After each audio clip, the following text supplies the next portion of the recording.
দেশের এই পরিস্থিতিতে কিসের নির্বাচন বলে প্রশ্ন ছুড়ে দিয়েছেন জামাত আমির ডক্টর শফিকুর রহমান।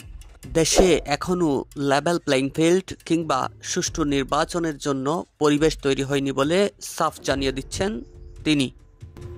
একদিকে পিআর পদ্ধতিতে নির্বাচন দাবি, অন্যদিকে সংস্কার ও সবার অংশগ্রহণের সুষ্ঠু ও সুন্দর পরিবেশ তৈরির জন্য সরকারকে সময় দিতে হবে বলে বারবার বলে আসছেন তার বক্তব্যে। এতে কি বোঝা যায়? রাজনীতির ময়দানে নতুন মেরুকরণ নয় তো?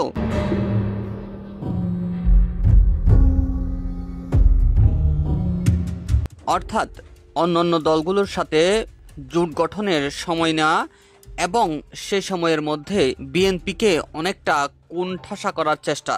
আর তার জন্যই ডক্টর শফিকুর রহমান বারবার করে বিভিন্ন দাবি তুলছেন বলে মনে করছেন বিএনপি সহ রাজনৈতিক বিশ্লেষকরা। আপনার কি মনে হয় জানাতে পারেন কমেন্টে। আরিফুল হাসনাত, দুরন্ত দুর্বার 24।